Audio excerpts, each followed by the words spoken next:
unmute Pak Roy. Ya, terima kasih Mas Henry. Baik. Ya, Mas Henry. Silakan Pak Roy. Terima kasih Mas Henry yang selama ini ya terus membantu KLHK di dalam upaya mewujudkan hak-hak konstitusi setiap warga negara untuk mendapatkan lingkungan hidup yang baik dan sehat.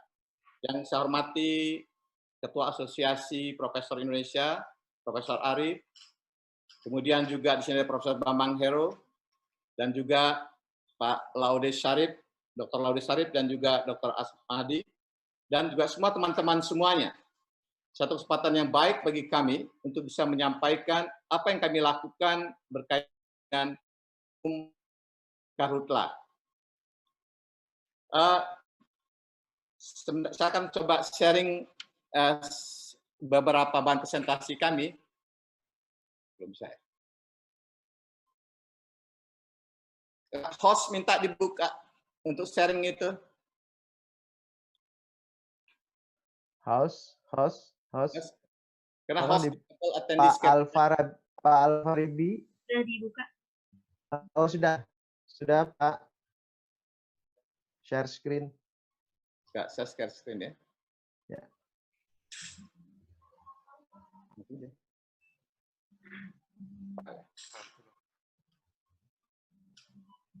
Nggak bisa. Sebentar. Belum share di kamu enggak? Hah? Dibuka lagi. Share screen lagi.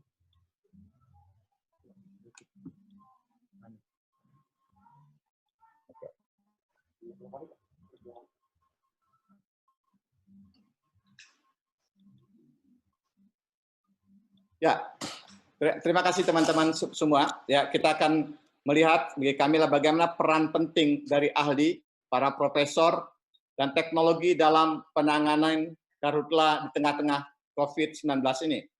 Bagi kami, situasi COVID ini adalah double trouble. Ya, ada permasalahan COVID, dan juga ada tantangan lain berkaitan dengan COVID ini. Ya, kita bisa melihat bagaimana kita, Indonesia saat ini masih menghadapi risiko kebakaran hutan dan lahan yang terjadi umumnya di Sumatera dan juga di Pulau Kalimantan. Ini yang kita bisa lihat dalam beberapa tahun belakangan ini, sejak tahun 2013, data yang kami miliki sampai dengan tahun 2020, kita menghadapi Karhutla hampir di semua provinsi di Indonesia, namun khususnya adalah di Sumatera dan di Kalimantan.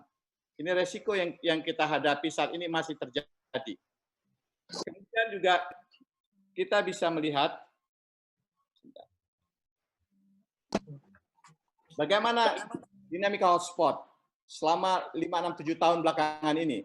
Kita pernah menghadapi suatu peristiwa kebakaran hutan lahan yang hebat 2014-2015. Namun kemudian menurun 2016, 17, 18, 2019 kita menghadapi kembali dengan tingkatan yang masih jauh dibanding 2015, tapi kita menghadapi persoalan ini.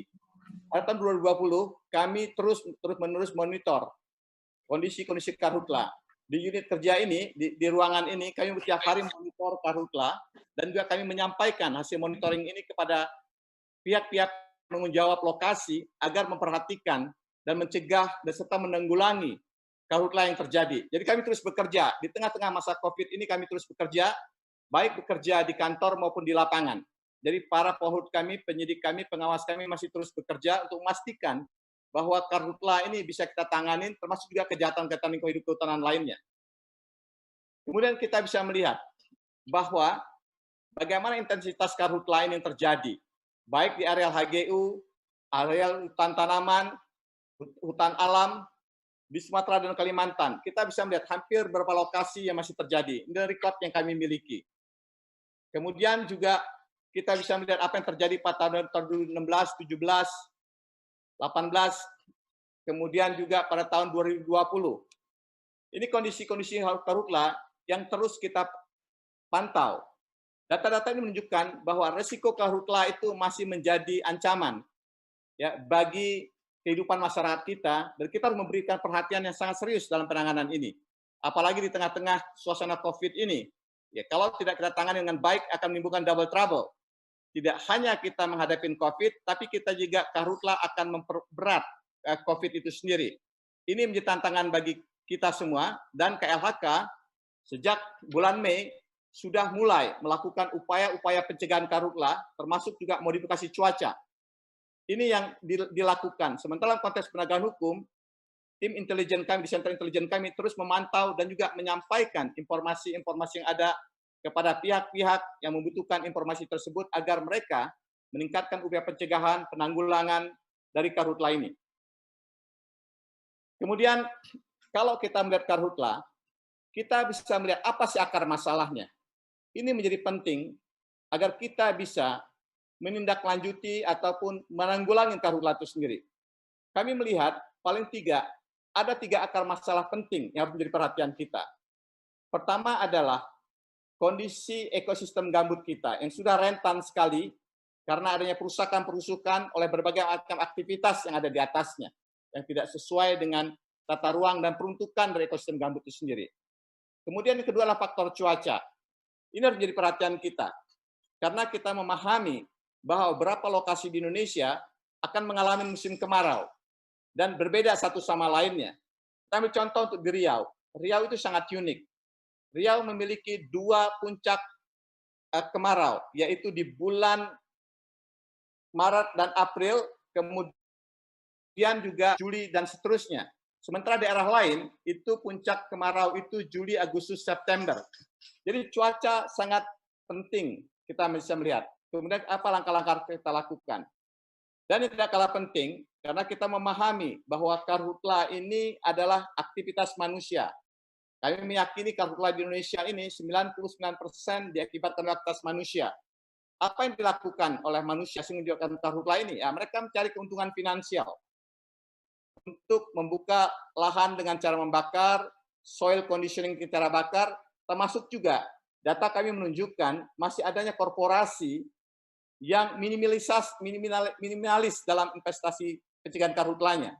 Jadi mereka tidak mempunyai sumber daya manusia yang memadai, peralatan-peralatan yang memadai. Inilah akar permasalahan dari karhutlah yang harus kita perhatikan bersama-sama. Kemudian apa yang menyebabkan manusia melakukan ataupun menyebabkan karhutlah ini? Ada 3 penyebab menurut kami. Pertama adalah ada beberapa masyarakat kita, khususnya para petani-petani, yang tidak tahu bahwa membakar lahan itu adalah suatu kejahatan. Atau mereka pun terpaksa membakar lahannya. Karena mereka tidak punya alternatif lain yang bisa mereka gunakan untuk lahan. Yang kedua adanya moral hazard. Adanya perilaku oportunistik dari pihak-pihak tertentu, karena mereka melihat bahwa pengawasan dilakukan oleh pemerintah mungkin lemah, sehingga mereka menggunakan kesempatan ini untuk mendapatkan keuntungan dari pembukaan lahan maupun penyiapan lahan dengan cara membakar. Yang ketiga kami melihat adalah ada memang perilaku opportunistic mens rea. Mereka memang punya niat jahat mencari keuntungan dari menggunakan pembakaran ini. Ini akar masalahnya. Kita juga bisa lihat karakteristik lainnya. Kami melihat bahwa karhutlah ini merupakan kejahatan yang luar biasa. Sejauh ini tidak ada kejahatan yang kami lihat, khususnya terkait lingkungan hidup kehutanan, yang berdampak sangat serius seperti karhutlah ini. Karhutlah kita lihat, kalau terbakar hutan dan lahan, ini dampak kesehatan masyarakat. Langsung ini. Kalau misalnya illegal logging, kejahatan-kejahatan lainnya, seringkali tidak langsung.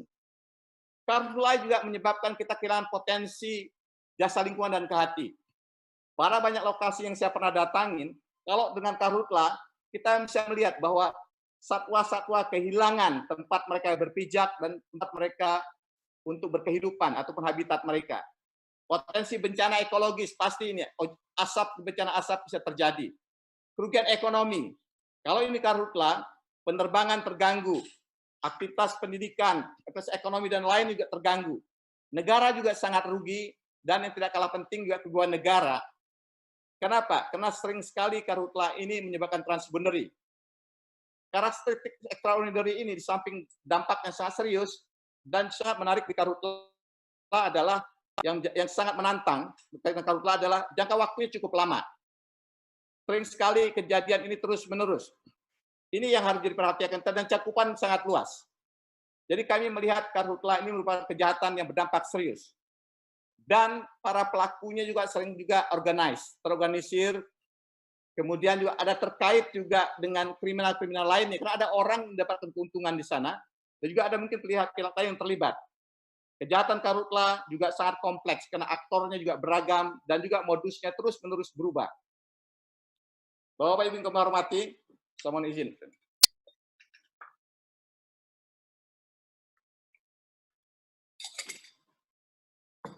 Kita juga bisa melihat tantangan kita saat ini jauh lebih besar lagi di tengah karhutla, tengah pandemi ini. Pertama kita tahu karhutla menyebabkan timbulnya partikel asap, partikulat, yang sangat bahaya bagi orang-orang yang menderita ISPA, dan juga bisa menyebabkan ISPA. ISPA merupakan juga satu faktor yang berpengaruh besar terhadap COVID, karena COVID menyerang sistem pernapasan juga. Biaya kesehatan meningkat, dan juga zoonosis. Kalau satwa-satwa ini hilang habitat mereka, bukan kemungkinan mereka juga akan melepaskan bakteri maupun virus-virus yang mungkin juga berbahaya bagi manusia. Ada transfer dari satwa ke manusia juga meningkat. Tantangan lain yang kami hadapi adalah risiko bagi petugas yang di lapangan. Tidak mudah kita mengirimkan petugas saat di masa-masa COVID ini. Yang kedua, keterbatasan mobilisasi petugas. Karena banyak sekali lokasi-lokasi yang dibatasi pergerakan petugas. Jadi ini menurut kami double trouble-nya. Peningkatan risiko COVID dan juga peningkatan tantangan pencegahan dan penanggulangan termasuk penegakan hukum karhutla ini. Apa harus kita lakukan berkaitan karhutla? Tadi kita melihat bahwa ada 3 akar permasalahan. Yang pertama adalah ada ketidaktahuan atau keterpaksaan masyarakat kita, karena mereka tidak ada pilihan selain membuka lahan dengan cara membakar. Yang kedua adalah ada moral hazard. Ada orang-orang tertentu kalau melihat peluang dan melakukan tindakan kejahatan ini, karena mereka tahu mungkin risikonya kecil tertangkap.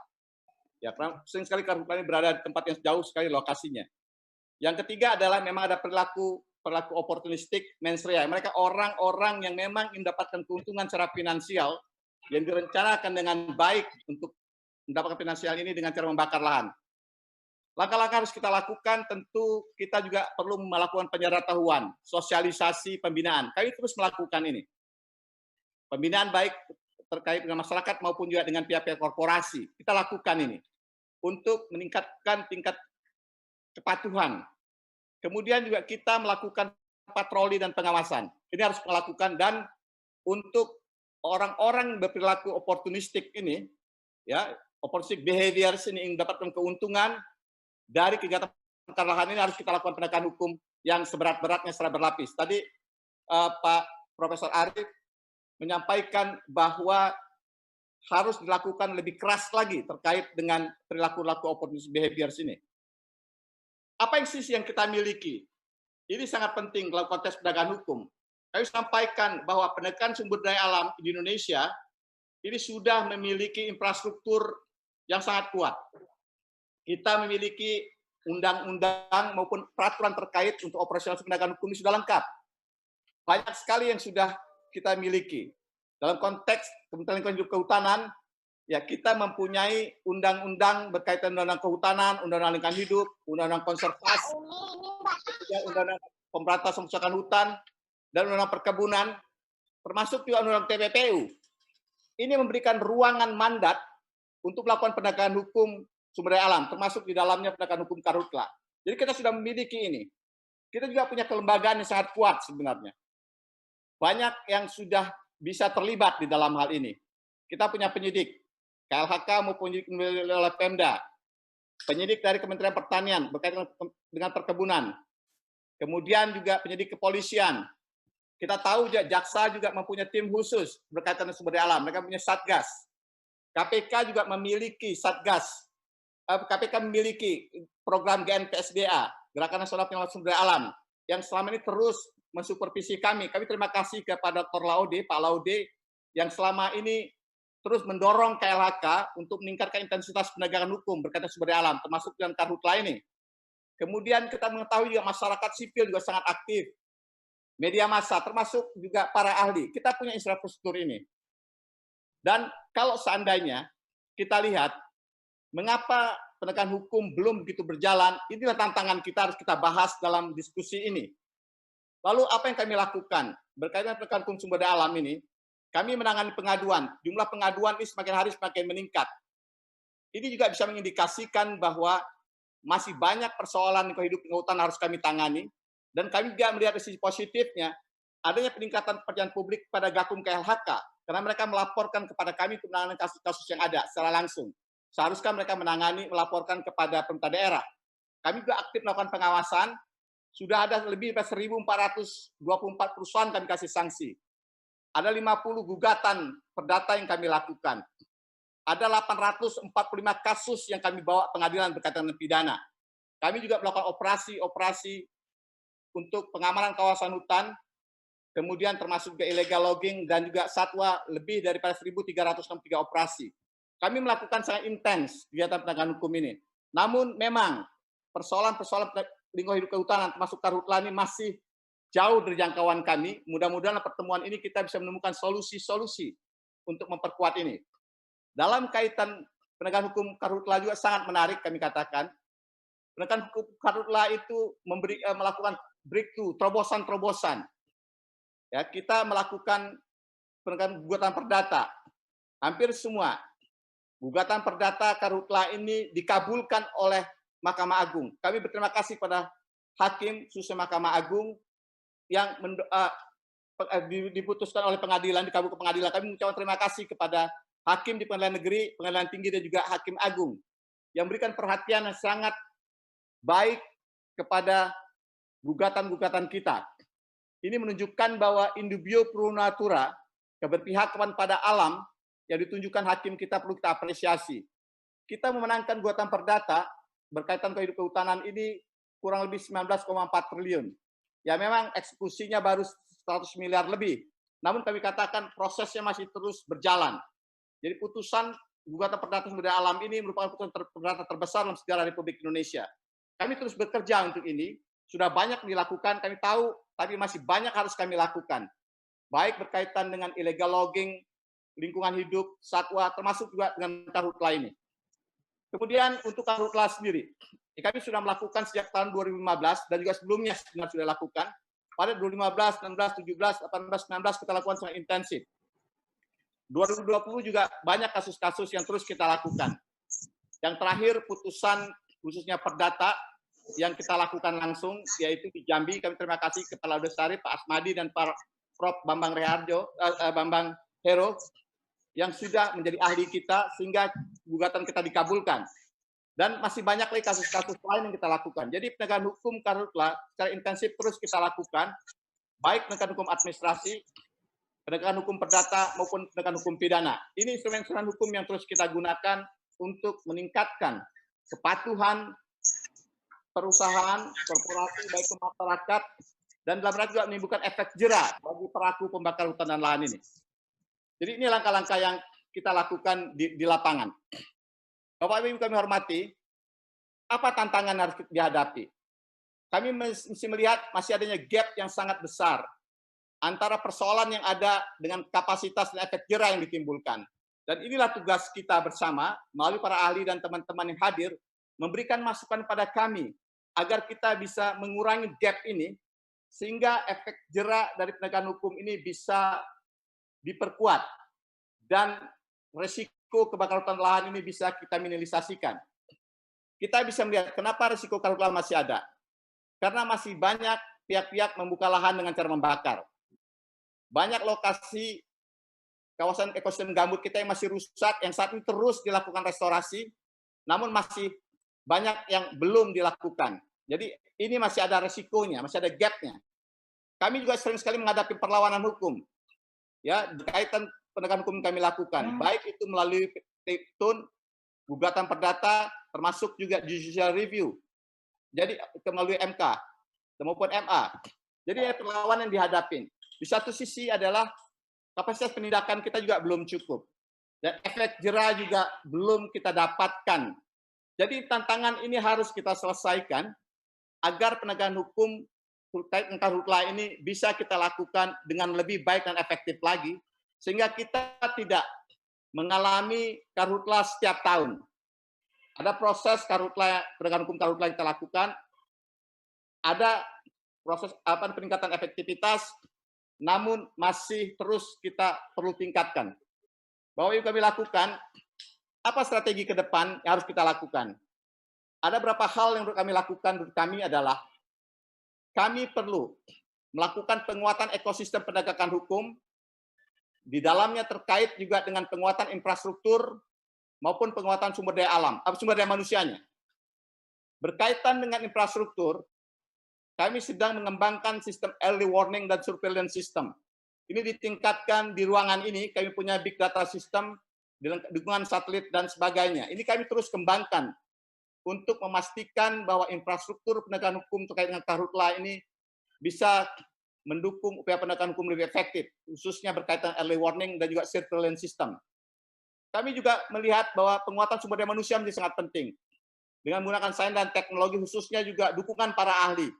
Ya, tentu di samping sumber daya manusia berkaitan penyidik, pengawas, dan sebagainya, kami juga membutuhkan dukungan para ahli. Hal lain di samping penguatan ekosistem, yang perlu kita lakukan strategi ya saat ini adalah kita perlu melakukan penguatan intensitas penindakan. Kenapa? Karena persoalan karhutla ini banyak sekali terjadi, sementara kapasitas penindakan kita tidak mencukupi. Kenapa? Karena penegakan hukum oleh Pemda itu masih belum optimal. Kami perlu mendorong Pemda melakukan pengawasan dan penegakan hukum lagi lebih intensif. Pemda memiliki kewenangan untuk melakukan penegakan hukum ini, namun sayang sekali belum optimal mereka lakukan. Dan ini harus kita dorong bersama-sama. Karena permasalahan lingkungan itu adalah permasalahan yang ada di lokal. Dan pemerintah daerah itu mempunyai kewenangan untuk melakukan itu. Jadi kalau kita dorong, maka kita bisa meningkatkan skala penindakan ini. Kita bisa mencapai critical mass. Di samping itu juga kami akan meningkatkan pengawasan kami second line. Kalau Pemda tidak melakukan, kami akan juga lebih tingkatkan pengawasan oleh KLHK. Termasuk juga kami akan mendorong kementerian dan lembaga terkait lainnya yang mempunyai kewenangan untuk melakukan penegakan hukum berkaitan dengan karhutla. Misalnya adalah Kementerian Pertanian. Karena mereka juga mempunyai undang-undang yang memberikan kewenangan kepada mereka untuk melakukan penegakan hukum karhutla. Di sisi lain adalah, yang perlu kita lakukan adalah, di samping dengan critical mass penindakan, kita juga menciptakan efek jera. Penegakan hukum berlapis harus kita lakukan, juga penerapan multidor dan pidana tambahan juga harus kita lakukan. Kalau kita bisa melakukan semua ini, kami meyakini penegakan hukum karhutla akan bisa lebih efektif lagi. Sekarang kita bisa melihat lagi, kami memperkenalkan apa yang kami namakan penguatan ekosistem penegakan hukum. Kami mohon masukan berkaitan dengan pendekatan ini. Kami selalu di-challenge oleh Pak Laude Syarif. Saya selalu ingat, Pak Laude mengatakan bahwa penyidik itu adalah frontliner, garis terdepan di dalam penegakan hukum lingkungan hidup kehutanan. Kami memahami ini, untuk itu kami melihat bahwa kapasitas penyidik juga perlu kita lakukan. Di mana dalam konteks penguatan ekosistem Gakum, ada beberapa sistem yang harus kami lakukan, harus kami perkuat.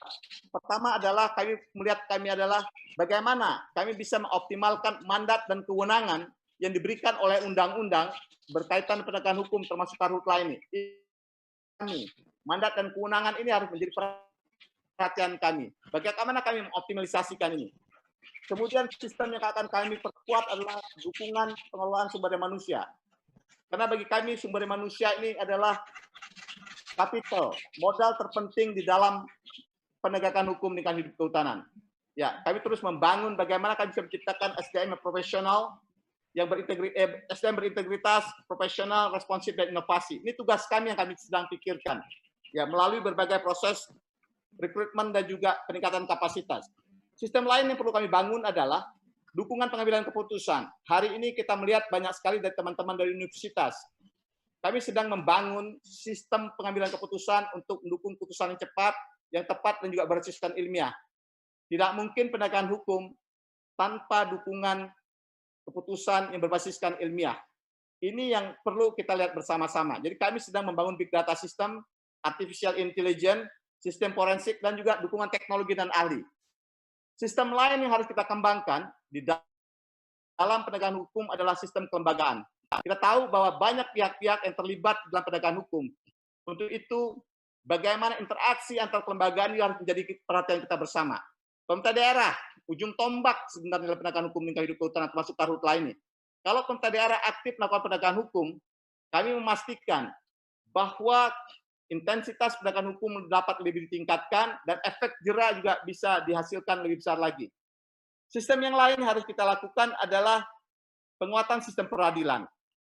Bagaimana kita mempunyai kapasitas hakim, kapasitas penuntut, kapasitas penyidik, kuasa hukum, karena kami juga membutuhkan kuasa hukum dalam melakukan gugatan perdata, dan juga amicus curiae, ya sahabat pengadilan.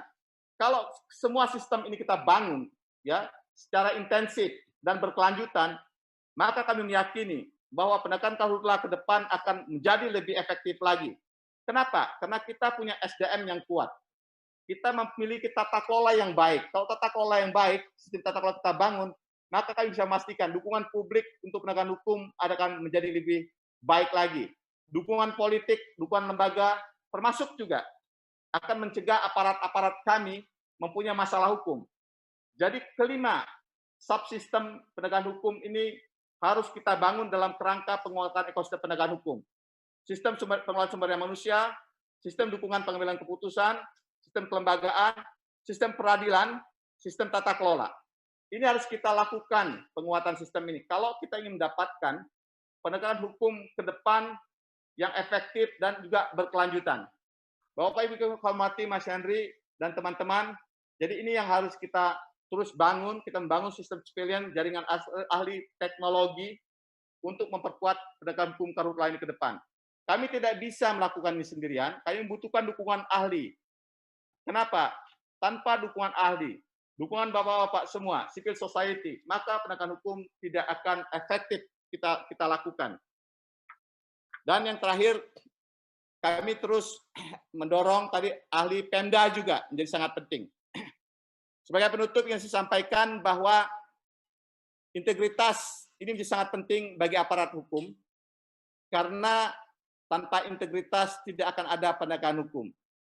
Pada kesempatan yang baik ini juga, karena banyak ahli yang hadir di sini, para profesor, doktor, kemudian juga aktivis, kami melihat juga tanpa profesionalitas, penegakan hukum tidak akan efektif. Penegakan hukum yang efektif tidak mungkin tanpa dukungan ahli.